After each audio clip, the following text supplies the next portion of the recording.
Hello, and welcome to the supplementary lecture for the third unit of the course, which concerns some philosophical issues with what's known as theism, right? This a belief in a higher power, a divine being, or something like that. As the text says, and I'll sort of repeat, but in a slightly different emphasis, there are a lot of differences between a philosophical approach to these kinds of issues and what you might be used to from a religious approach. And the reason for that is that religion and philosophy are very different things that have very different goals. And so we'll have very different approaches to these kinds of similar questions. And so the first thing that I want you to notice is that philosophy, and we've run across this a number of times, is a critical field, and it's intended to be that way. In general, somebody puts something forward in philosophy to try and say, okay, well, how about this? And everyone else's job is to say, here's what's wrong with that, right? Because nobody ever learns anything from everyone saying, oh yeah, sounds great, you're a genius. We thrive on being able to really put things into a test, and then things that will stay the test of time for long periods of time. We think we can maybe feel a little bit better about them, although never perfect. So that's what philosophy is like, and it intends to be critical about all of these kinds of issues, about everything. Whereas a religion as an organization doesn't tend to be that way. It's intended to be foundational instead. It's intended to be something that is kind of a bedrock, or a lens through which people can experience the world, or sort of at least an important segment of people's lives in and of itself. And most organizations are not solely critical, right? I mean, it's not like there's no criticism involved or anything like that, but that's not really what religion is. And so, again, the way that these kinds of questions are approached by each of these different areas are a result of the different natures of these different projects. Philosophy also will deal with things at their very most abstract. We like to get very general. We like to, pull sort of lots of, all the little bits, all the little details, the things that may not be relevant in every case. We like to look at things at their highest level of abstraction when we can, and when that seems necessary. And so you'll notice there's a lot of really, very broad, very abstract concepts in this particular unit. Whereas again, in most people's religious lives, they're not particularly concerned with abstraction, right? So if you take, for example, most I would assume are somewhat familiar with the Christian religious tradition, at least in this particular course, just given where you're from.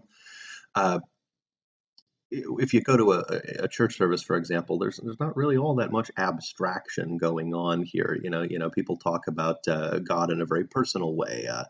People talk about how to act toward each other, what their place in society is, what things mean for their inner lives, right? I mean, it's usually in context. It's very personal. It's very timely. Typically, there's not very much discussion of these sort of broad scale, abstract issues the way that philosophers do.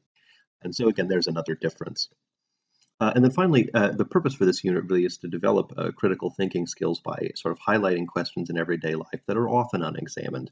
Most people don't ask questions the way that philosophers do. Most people don't, even though they deal with some of these questions, everyone has questions about God at some point in their lives. But again, most people don't deal with those questions the way that philosophers do and have. And so having some exposure to that, we think is valuable to show some kinds of critical thinking skills, and to develop some skill in handling certain kinds of arguments that you may have not seen before. And so this unit starts off with a couple of an issue proving God's existence or not, so asking the question about God's existence. And there are a number of folks who have believed that they have proof, right, of the existence of God, and so they've written that down. But one thing I think that the text underemphasizes a little, and of course that's always the purpose of these supplementary lectures, is to try and highlight a few things that I think the text may have not highlighted as well, or to add something that I think the text maybe leaves out, or to put something in context or something like that. The text doesn't really highlight what a proof is very much, so let's do that first. And so of the proofs of the existence of God that there are, the first thing we have to ask is what actually constitutes a proof. Everyone uses the word proof, and everyone says, oh, can you prove this or prove that? But very few people actually seem to know what that really means. A proof, right, is a valid and sound deductive argument. Nothing more and nothing less. That's all a proof is. In fact, we made you go through in the first unit of the course all of these, different sort of exercises to try and recognize at least some common valid argument patterns. Some of whom, which you'll sort of see something similar to as we continue on. Uh, but the reason to make you go through all that process is because valid, sound, deductive arguments they do a lot, right? That's the gold standard of argumentation in philosophy. That's what we really want, because a valid and sound deductive argument is going to guarantee the truth of its conclusion. And so that's what we mean by a proof. We mean a valid and sound deductive argument. But of course, we have to wonder sort of what precisely are we proving, and we'll get to that question here after a brief example. But when we're proving the existence of God, of course, there's a lot of well, what's God, right? What do we mean by God? There's a lot of definitional work there, and again, we'll come back to that after a brief detour. This detour is that I want to talk about what the stakes are for a proof, because this is again something I think the text underemphasizes. So here's the deal. If a valid and sound deductive argument is presented to you, something like, if the moon were made of cheese, then the astronauts could live off of it, right? Well, the astronauts cannot live off of eating the moon, so the moon is not made of cheese, right? There's an argument for you, and it's valid, right? It's just modus tollens, uh, and it's also sound, right? It's true that the moon is, if the moon was made of cheese, then we could sustain ourselves by eating it. Since we cannot, in fact, sustain ourselves by eating the moon, well, then it's not made of cheese, sadly. But it seems like once you have a valid and sound deductive argument, you don't have any choice. You just simply have to believe the conclusion. If you believe that Socrates is a man and that all men are mortal, you pretty much have to believe that Socrates is mortal. I mean, there's no way around it. There's no way to wiggle out. That's what is so really nice about a nice, valid, sound deductive argument, or a proof, in other words. And so here's the deal. If a proof really is sound, then you really have no choice but to believe its conclusion, or else just simply walk around believing something false. Um, and that would be unfortunate. But if a proof fails, that's really all that we learn. We only learn that that proof itself wasn't very good. Okay, the proof simply doesn't succeed, and we don't learn anything about the status of the conclusion one way or the other. So a lot of times people will say, well, look, if all these proofs fail, then we learn something about the opposite, right? If you fail to prove something, then the opposite must be true. And that's a fallacy. Lack of proof of one thing does not constitute proof of its opposite. And let me give you an example. So here's a proof that'll pretty clearly fail. Okay, so again, we're going to go back to moons and cheese here. It was right before lunch, right? So the first premise here is that the moon is not made of cheese. Right? That's true. Second premise is that Brondo has what plants crave. As it turns out, that's false, but it doesn't really matter. It's just another claim here. As you'll see, the premises aren't terribly important to the point here I'm trying to make. And a conclusion, of course, Abraham Lincoln was president. Now, you'll notice this is, as an argument goes, invalid, right? There's no reason why, if the first two premises were true, the conclusion would have to be, okay?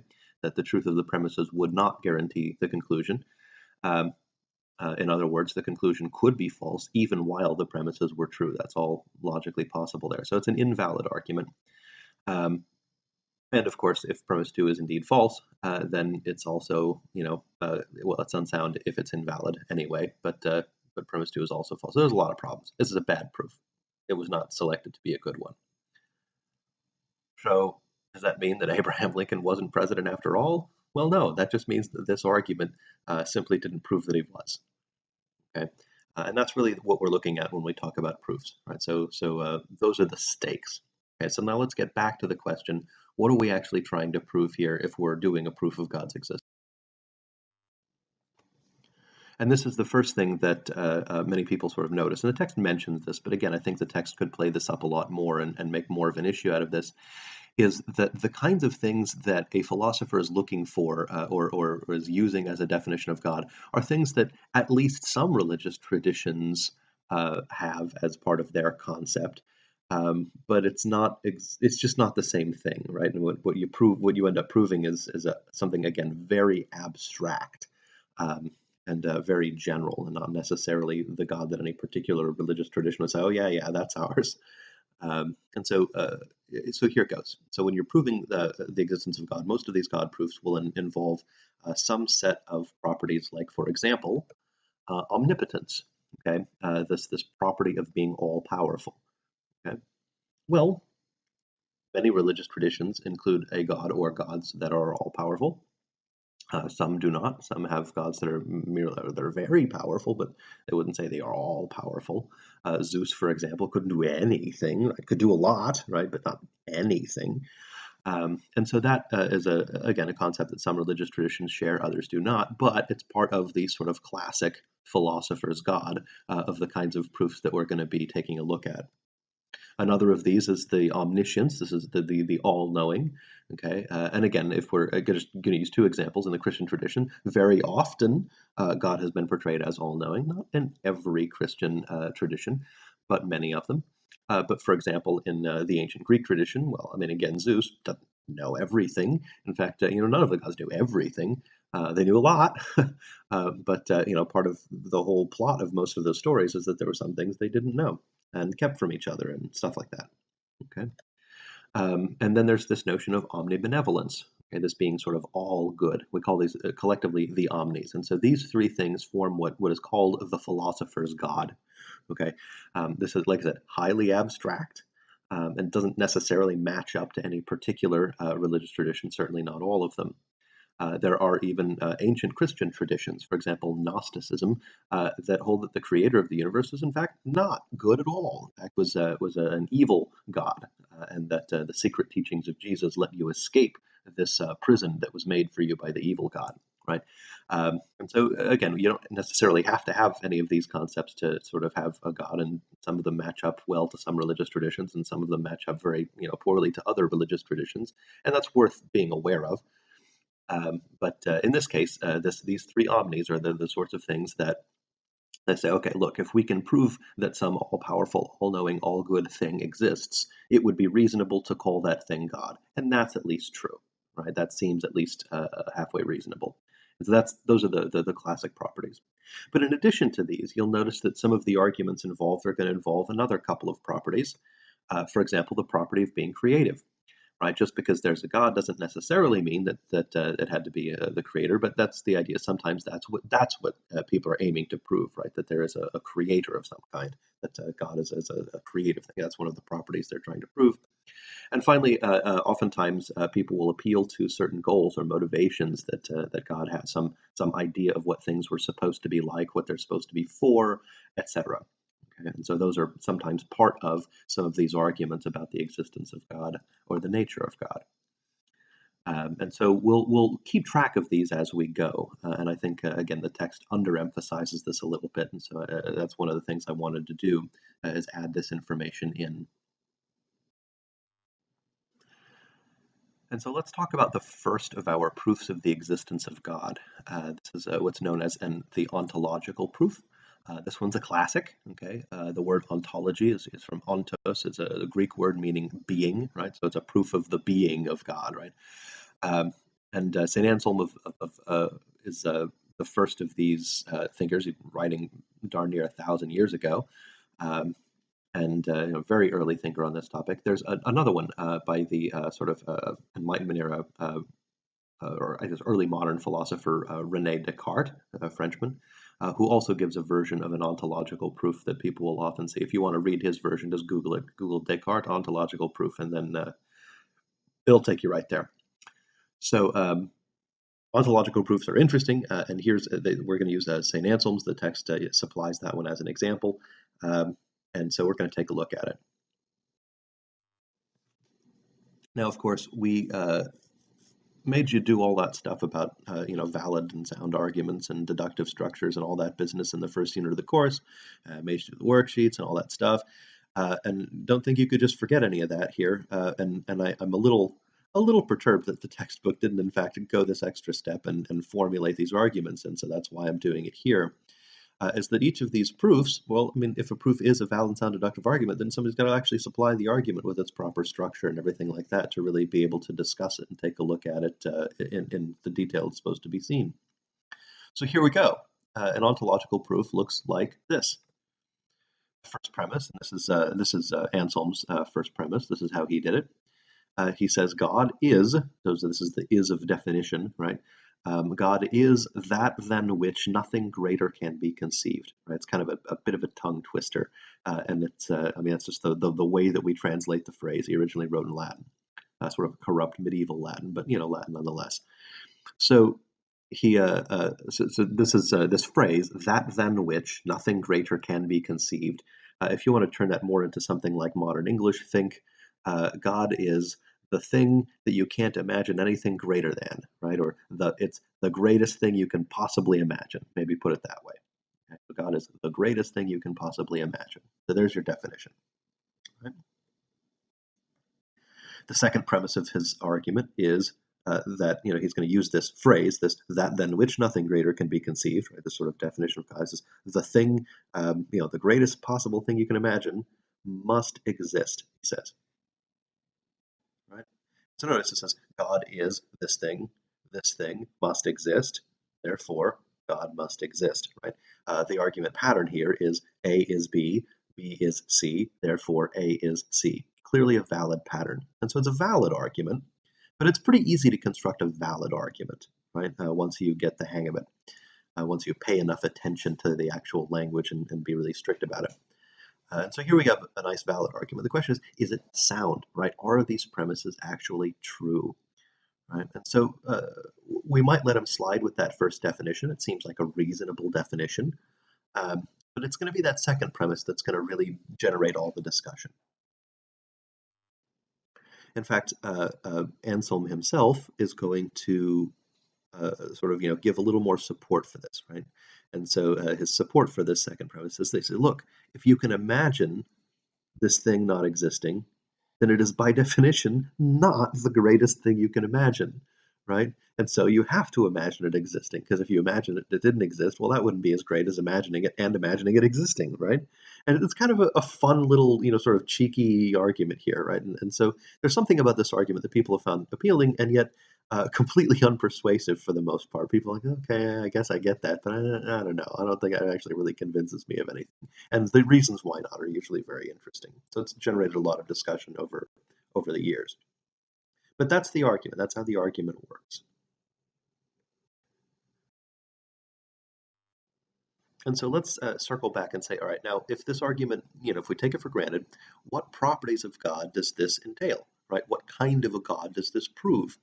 And so again, you think of, okay, so God is, what we get out of this is that thing that is the greatest thing you can possibly imagine. Okay, all right, well, you get omnipotence, certainly, right? This notion of being all powerful. It's not enough to be very powerful. If it's just very powerful, you can imagine it being more powerful. And so, there you go, you're getting all powerful. Same thing with all knowing. You can imagine being very knowing, but that wouldn't be the greatest thing you could imagine. The greatest thing would be all knowing, right? And then, of course, this omnibenevolent, that means all good, right? And not just very good, right? Because you can imagine better than that. It's got to be all good, okay? But the creative aspect is sort of neither here nor there, right? I think, some things could be really great if it creates something, and something could be really great without creating anything, right? So there's nothing necessarily in there on that.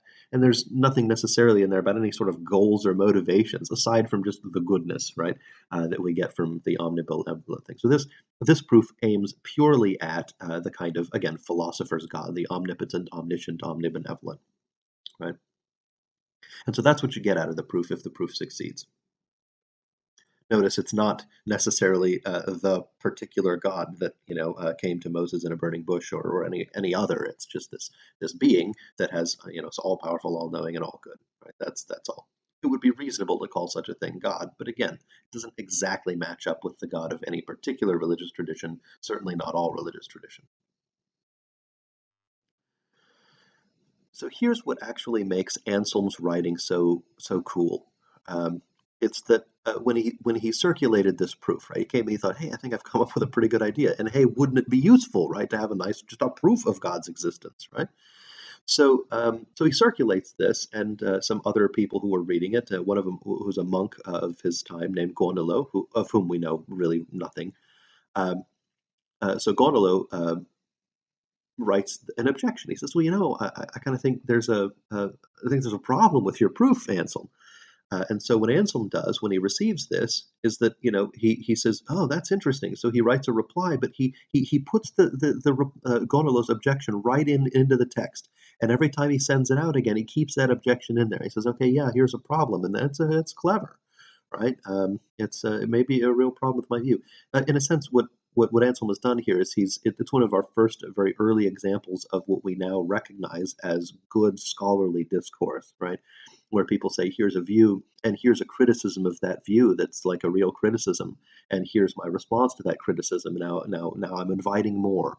Okay, so that's what makes Anselm's writing here distinctly philosophical, is because he's looking for criticism. He's looking to say, how could I be wrong? It's a much more intellectually mature way to deal with things than just sort of, well, I'm right and that's it, like, this guy's an idiot, right? Um, so that's one of the things that's really cool about this. Well, here's what Gonerloh said.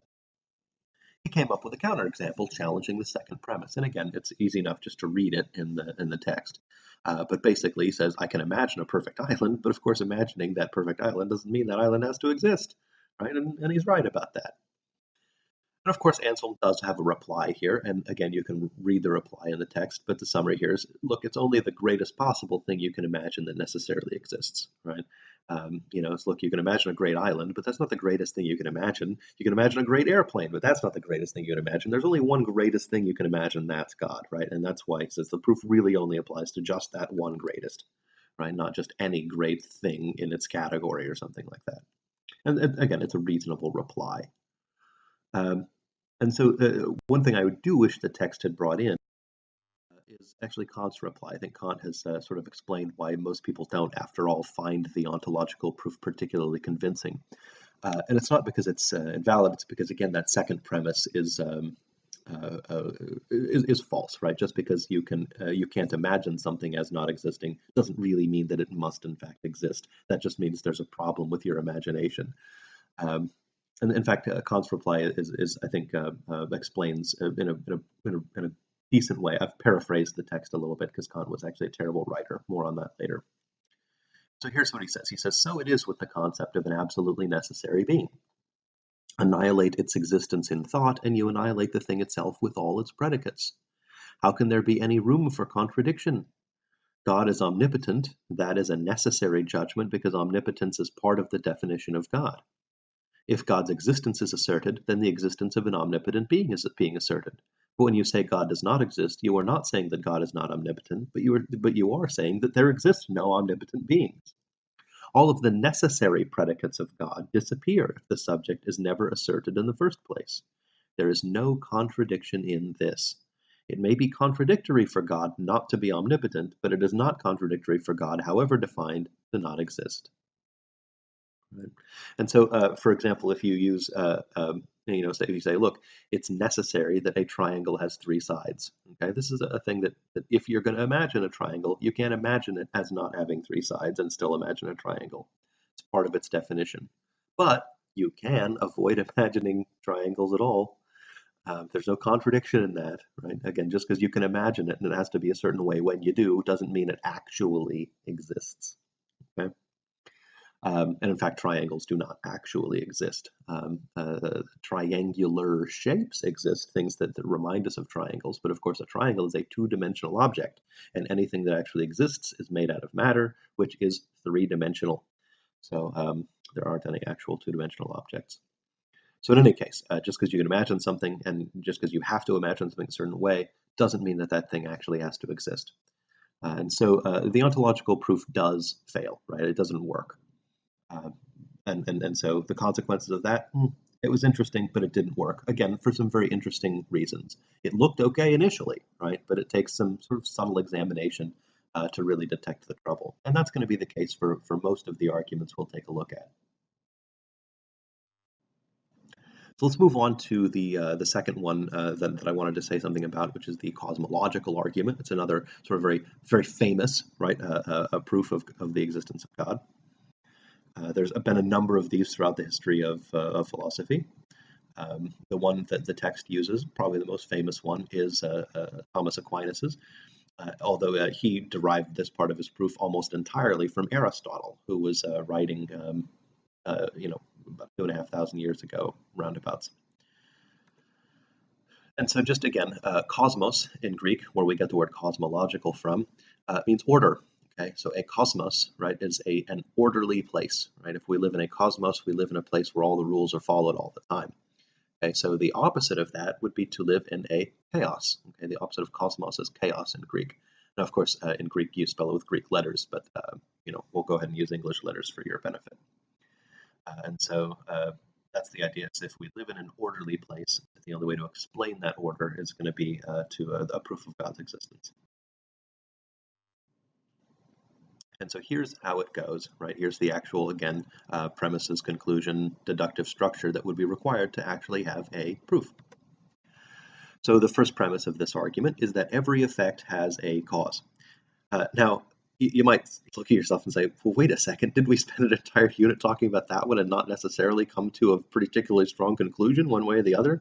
Find out, I guess we don't really know if the world is entirely determined, because again, if premise one is true, determinism is true. And if premise one is false, well, then indeterminism is true. Well, we don't really know. And so that's a hard premise to start with, but we'll go ahead and grant it for now. But again, it's important to realize that premise does not get to be uncontroversially granted. That second premise is that there must exist a first cause that is itself uncaused. And this is something that a lot of people feel causes trouble for the cosmological argument already, because it looks like it contradicts itself with premise one, right? The idea is if there has to be a first cause that is uncaused, well, then that contradicts the statement that every effect has a cause. We're like, oh, except the first one, right? And it is a problem, okay? But that's I'm trying to represent it in the way most faithful to the original text. And then, of course, the third premise would be that God then is an uncaused first cause. And that's, again, a definition of God. You say, what we mean by God is this uncaused first cause, and if there must exist an uncaused first cause, then that must mean God must exist, okay, if that's what God is. Now, Aquinas uses motion as one of these arguments here. He says that, look, everything has to be set in motion by something, right? And so in a sense, this is the causal argument, but just there's a specific example of it that he's applying to motion. Although one of the things that's very interesting about that is that first premise for in that argument about motion, right? The idea that motion, all objects that are moving have to be set in motion, right? That's actually one of the things that Isaac Newton was trying to explicitly disagree with, right? If you remember Newton's first law, that objects in motion tend to stay in motion unless acted on by an outside force, and objects at rest tend to stay at rest unless acted on by an outside force. What he was doing there was he's arguing against the common Aristotelian position, right, that motion needs an explanation, right? He says motion doesn't need an explanation. It doesn't need a cause. Motion is just a thing that matter can do. It's a stable state of things. Things can simply be in motion. And if they are in motion, they will stay in motion unless another force acts on them, right? And so that is, he's saying that it's not required that all things be set in motion. Anyway, be that as it may, I feel like the causal argument, it gets you everything that the motion argument gets you. They're effectively the same chain of reasoning, and will have the same trouble. So again, it looks like a valid argument, even if premise one and premise two contradict each other. It is still valid, trivially valid, but still valid. But really, the meat and potatoes exist once we start looking at the truth of the premises. And so premise two, again, is going to generate a lot of discussion. And Aquinas supplies a kind of sub-argument. Okay? And you'll recognize this format as a disjunctive syllogism. So what Aquinas does, he says there is either an infinite series of causes, or there is a first cause.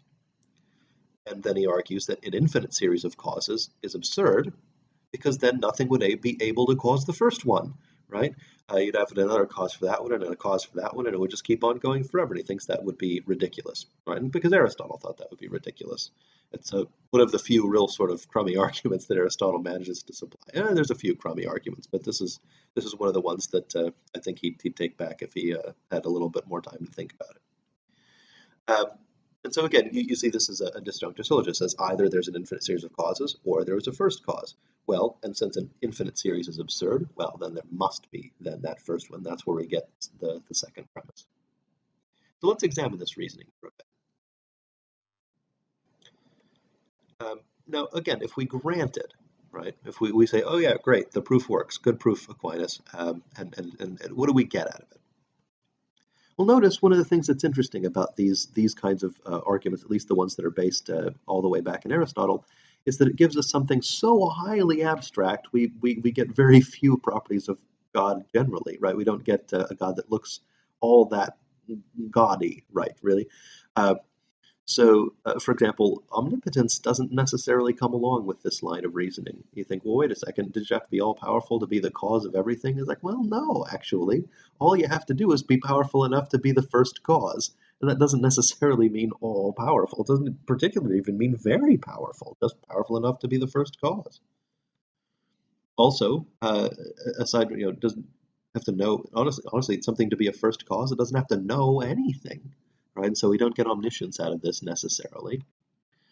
We don't get omnibenevolence. We don't get anything about the nature of God out of this, right? It could be, good, bad, indifferent. All it has to be is the first cause, and so we don't get any benevolence out of this necessarily. We get creative in a sense, right? Only creative enough to be the first cause, right? Just to create the, causal chain. That's all, right? And again, that could be a very, very limited form of creation. And of course, we don't have anything about any sort of goals or motivations or purposes that God might have. We don't get any of that that's proof. And so again, it's a very, very stripped down thing that you get, even if the proof succeeds. And I think it's debatable as to what you're really getting as a God. Certainly, Aristotle didn't think he was getting a God when he was proving a prime mover unmoved. But Aquinas thought that that should be identified with God, and we can maybe argue about that. But in any case, the proof doesn't really work. And here's some of the reasons why. So Russell replies in a sort of very pithy, sort of kind of cheeky way.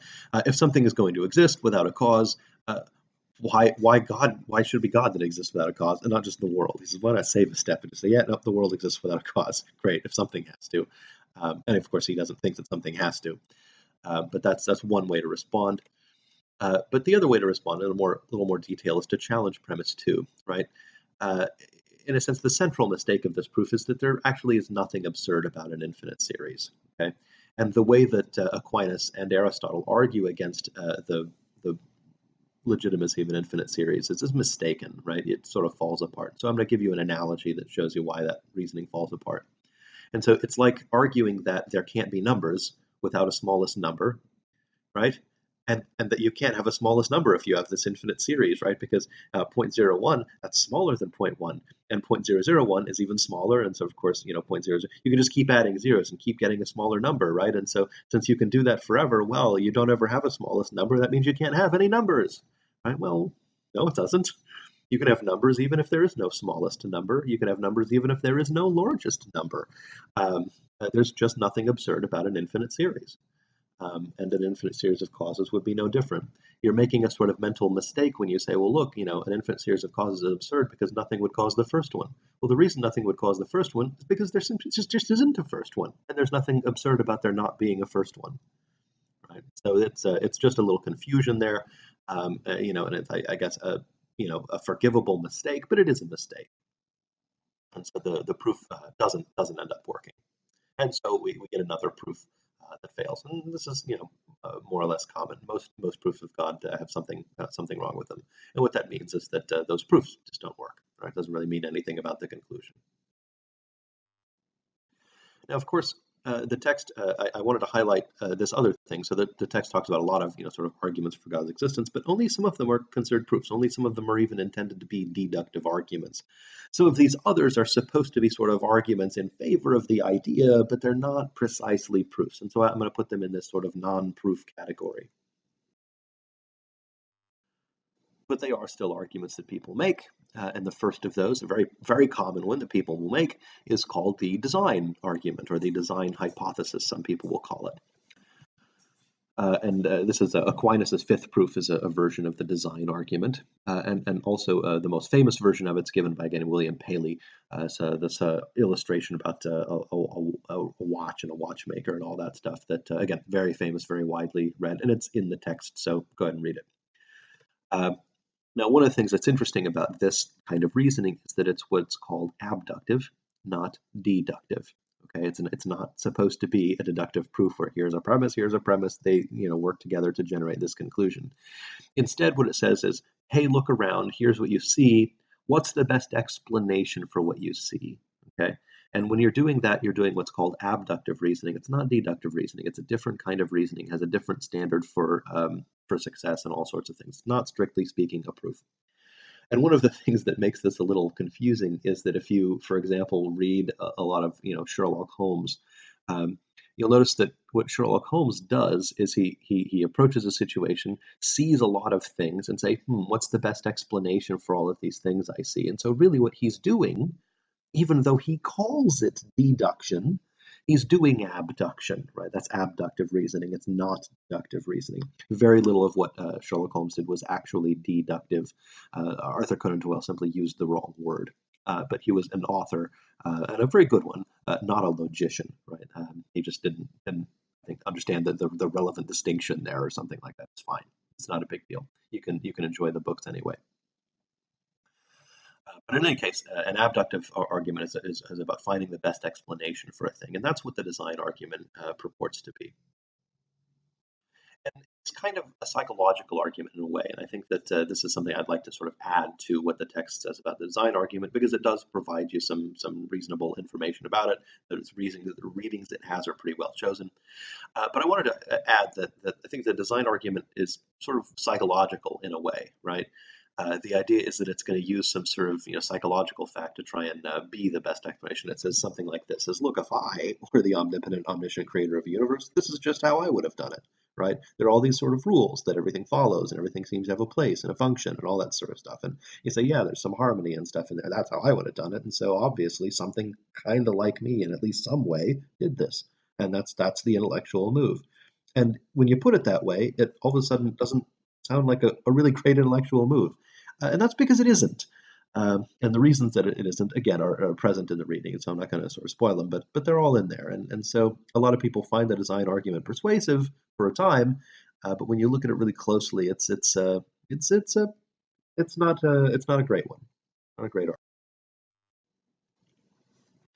And so again, even if it does work, though, again, it's worth looking at what you get out of it, right? You don't necessarily get anything omnipotent, right? In order to be the creator of the universe, right, or the designer of the universe or something like that, you don't necessarily have to be all powerful. Very powerful, certainly, but not all powerful. Doesn't necessarily follow. You don't have to be all knowing. Perhaps you have to know a lot, right? A great deal, but not everything. And of course, you don't actually have to be particularly good. I mean, if you look around at nature, people might say, well, actually, this may not be the work of a particularly good being. In fact, that's where we're going to get the problem of evil. The problem of evil is very closely related to the design argument, but we'll get to that later because it's later in the text. So I've saved that one for a future slide. You do get this creative aspect of God, but you get that God would have certain sort of goals or motivations, right, to make something orderly or to make something harmonious or something like that. But you don't get anything real specific in terms of our purposes or anything like that. So this is not really the philosopher's God that you get proven this way. You get something else from this kind of an argument. And then finally, and I'm not going to say a whole lot about this one, but it's going to be something I sort of wanted to add. This is the last argument that the text looks at in favor of the existence of God, and it's so they call a moral argument. Really, it's a justice argument. And this is an argument that is given to us most famously by Immanuel Kant, who was a philosopher of the late modern period. And Kant, a really sort of a towering figure in philosophy, has a lot of very, very important ideas that are, tremendously valuable to us. But Kant himself was perhaps the worst writer ever to set pen to paper. His writing is garbled and disorganized, confusing. He makes up words, and he's all the stuff that you're not supposed to do to write in good style. He does, and he wrote in German, right? This is his first language, and I know many folks who have said that for whom German is their first language, they prefer to read Kant in a foreign language, like in English, for example, because the translator's done so much job cleaning up the text, right? That it's easier. Well, like I said, Kant's not easy, but it's a testament to how important his ideas are that we continue to put up with his crappy writing to get to them, right? And that's they're very, very important ideas. And so again, it's about content and not about form here. But in any case, what Kant argues is that it's not strictly in favor of God's existence. And I think I wanted to point that out because I think the text underemphasizes that. Really, what he's arguing, when you read through it and read through it very slowly and very carefully and probably several times, that in order to have the correct concept of morality, the concept of morality that he argues for, we have to think of God as existing in order to do that. That's what his argument is, right? He says in order to sort of, really, sort of believe in the sort of, this sort of ultimate morality, or really this ultimate justice, the things that, the idea that in a sense everybody always gets exactly what they deserve, then we have to think of God as existing, as being this sort of ultimate judge. But maybe he's right about that, maybe he but again, let's take a look at what sorts of properties of God you get out of this kind of the sort of justice God, right? Again, you don't have to be all powerful to give everybody what they deserve, just very powerful. And you don't have to be all knowing to give everyone, you just have to know what people deserve, right? That's all, right? You don't have to know anything else. Now, of course, you do have to be omnibenevolent, right? It does get that out of this kind of a proof if it succeeds, or this kind of an argument anyway, if it succeeds. And so, at least good in the moral sense. You don't necessarily have to have the creator be the same thing as the ultimate judge, right? So again, that doesn't necessarily come along. And of course, it does say something about the goals or motivations of God, in that God is there for justice, there to make sure that justice is done and reigns and all that sort of stuff. But that's all, really, that you get out of it. So again, you get a very narrow concept of God, and it's very abstract, and it sort of matches up well or poorly with some variety of religious traditions, and really not very well with certainly not all of them. And so one of the things I did want to add here, because I don't want people to get the wrong idea, is this little bit of a sidebar, right? Because this is a very common idea that it is a bit of it's a tangent, right? It's an aside. You can do this unit without this point, but I did want to sort of stick this in here because it's a very common idea that doesn't get questioned nearly as often as it should. And that's the question, does morality depend on a god or gods? Again, this is a thing that if you ask a lot of people, they say, well, absolutely it does. But the answer is no, right? It does not. And that one is one where we have a pretty good argument for that. And we've known that argument since Socrates' dialogue with Euthyphro. This is, again, about 2,500 years ago. And the reasoning is pretty simple, very straightforward. And here's how it goes. The idea is that if morality is a divine command, that is, that if it's a command of some god or gods, then either of these two things will be true. Either things are moral because God commands them, or God commands things because they are moral. Remember, this is a question of what depends on what.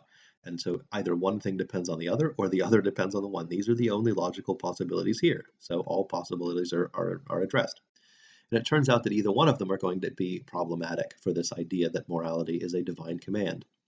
So first, let's look at the one on the left. Things are moral because God commands them. Well, this would mean that whenever God changes God's mind, that morality itself changes, right? So another way to put that is that like there's actually, if this view is correct, then there's nothing actually wrong with murder per se, right? There's nothing wrong with it. It just happens to be a command that we not do it, right? So, for example, if God had commanded that we, not wear a brown belt with navy blue pants, right? Then that would be wrong, right? It would, if God happened to command it. But if he doesn't, well, now it's okay, right? If God had managed to leave rape off the list, right, somewhere, well, then it would be okay, right? But God, because he said it. So again, something seems wrong with that idea. It seems like there's a lot of these things that are sort of seem neither here nor there in terms of morality because they don't affect anybody in a particular way, and other things that seem to be wrong because of how they affect people or what their consequences are or about what kind of action they are. And really, the whole notion of commandment is aside from that. And so, if things are moral only because God commands them, then what happens is morality ends up arbitrary. And the word morality doesn't end up actually meaning anything, right? It's just sort of this coincidence. Oh, whatever happened to be on that list, that's what morality is, right? There's no reason anything had to be on there or has to be off there, and it could change at any time, right? That's what we mean by morality being arbitrary. And if it's arbitrary, it really doesn't exist at all. Okay, and so this is a way of doing away with morality. They think, well, God, it must be the other one then. Okay, good. I agree. It must be. Morality can't simply be arbitrary. Wouldn't exist then.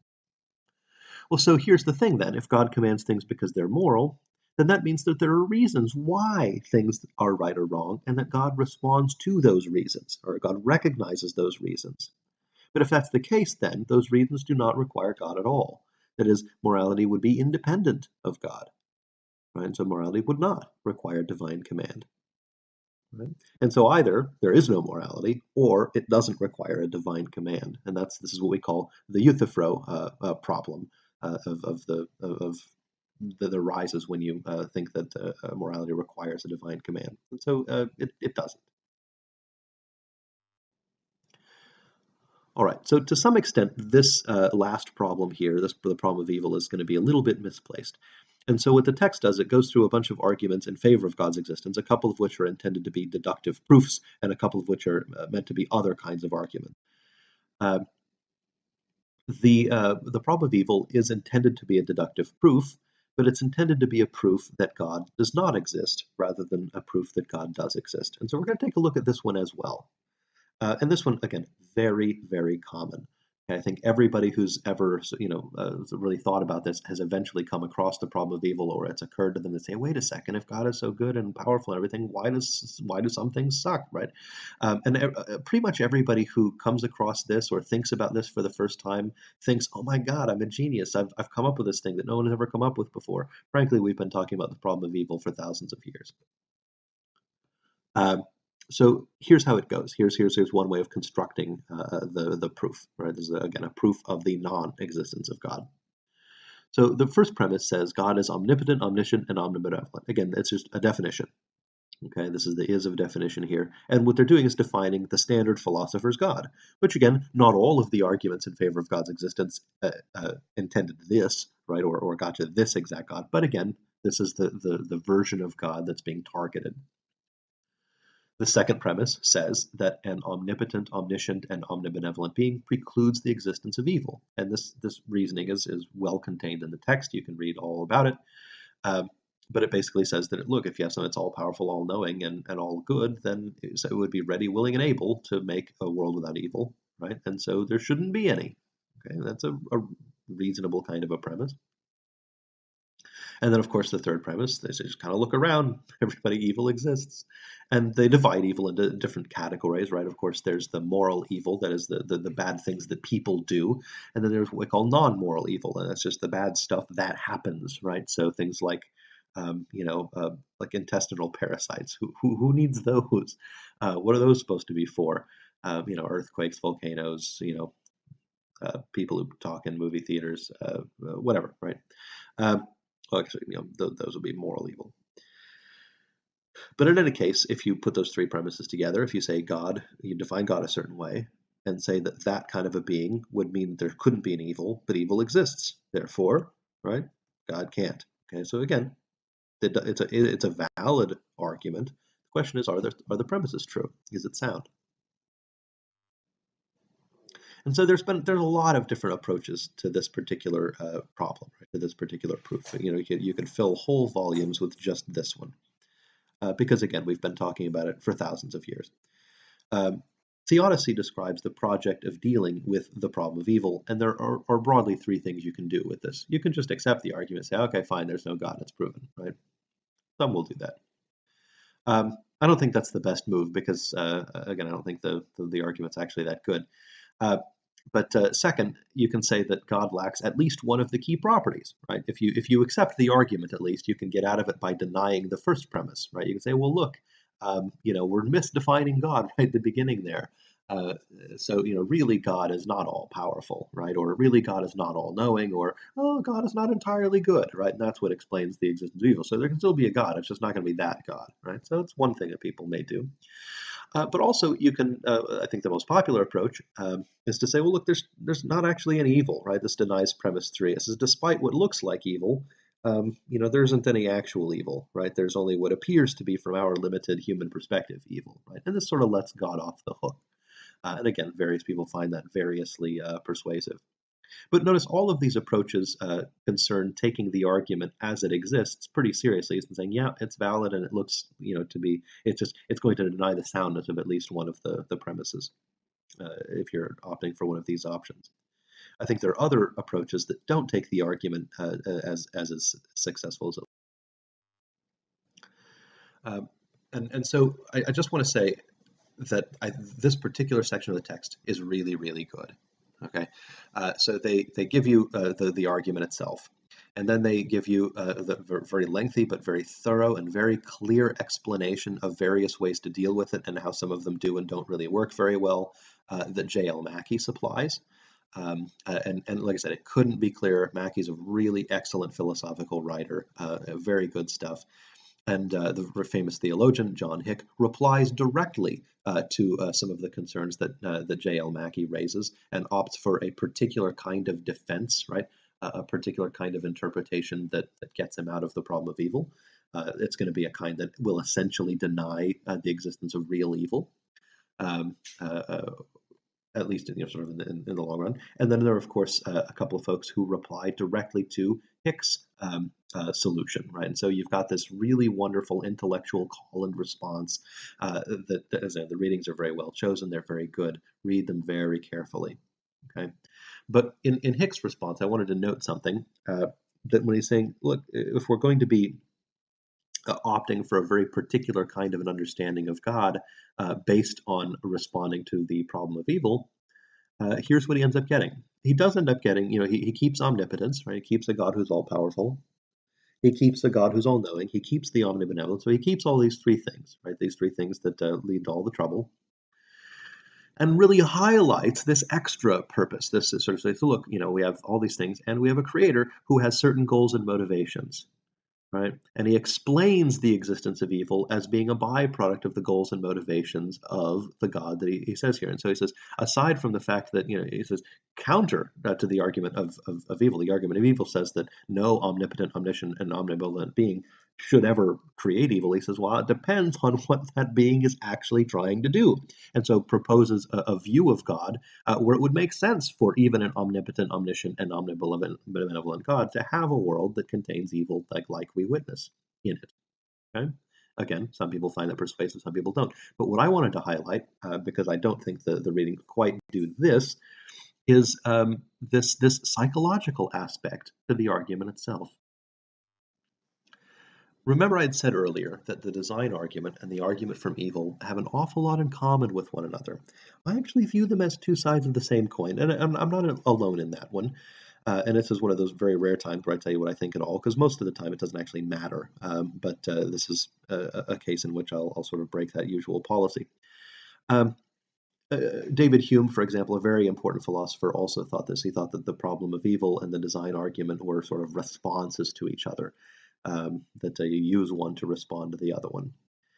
And the reason for that is this. Okay, so think about it this way. Remember the design argument and the problem of evil, they're oddly related.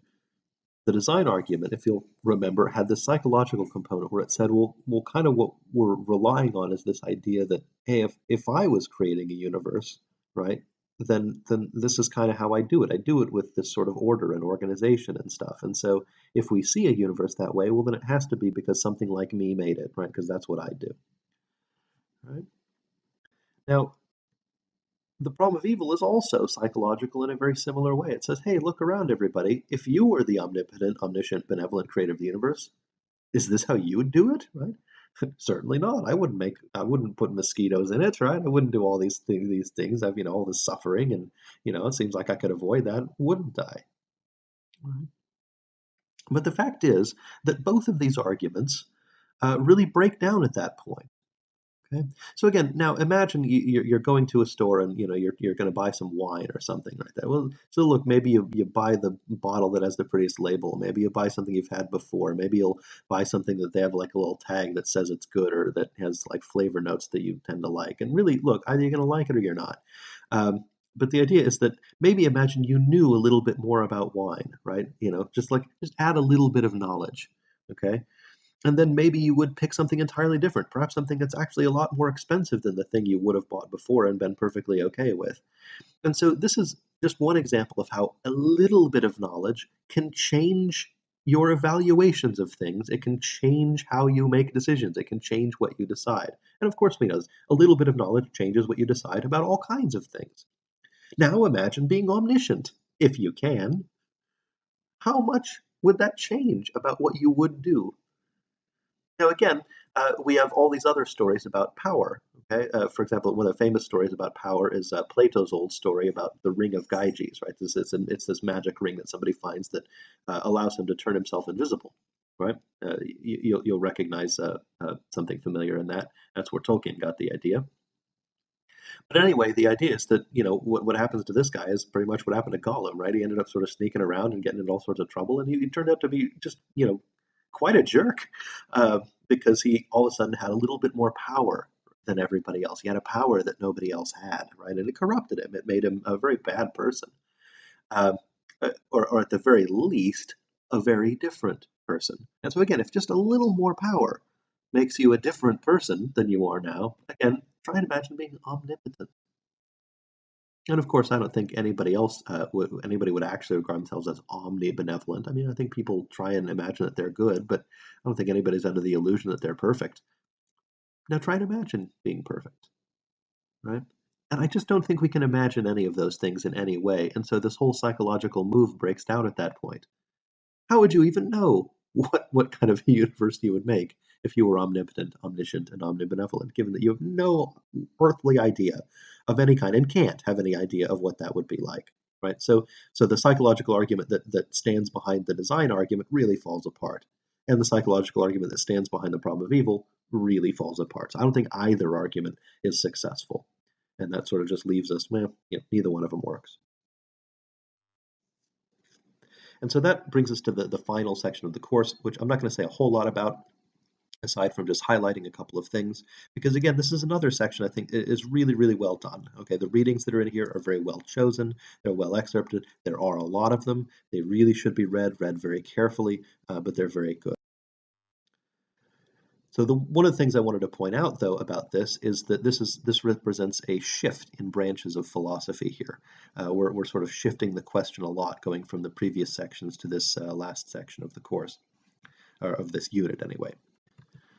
And so for a while we've been talking about ontological questions. Right? Those are questions about existence, right? About what exists. Is there a God, right? If there's a God, what is it like? What properties does it have, right? These are questions about existence and essence, right? Those are metaphysical questions. Those are questions that are in the branch of philosophy known as metaphysics. This section, the section about belief, concerns questions about the reasonableness of beliefs. It says, look, if we're not going to be talking about whether a God exists anymore or anything, the question is, what sorts of reasons do we have for believing certain things about spiritual matters or religious matters or what have you? Right? That's a very different question, right, than what kind of God exists and what properties does it have. Instead of saying what ought we believe or why should we believe certain things or what good reasons are there to believe this or that or the other. Those are epistemological questions, right? Those are questions in the branch of philosophy known as epistemology. They're very, very different. So we're doing a very different thing here, shifting gears. And so when we shift gears, what we're essentially looking at is the reasonability of various kinds of religious belief or having religious beliefs at all. And again, these are questions aside from any of the metaphysical questions we've talked about earlier. And so the first of these is Pascal's wager, which you really can't read a section of this kind of a section of philosophy without reading Pascal's wager. It's interesting, it's amusing, it's kind of playful in a way, where Pascal says Like his solution is essentially better safe than sorry. He says, look, you got a gamble on your hands. Either there's a God or there isn't, right?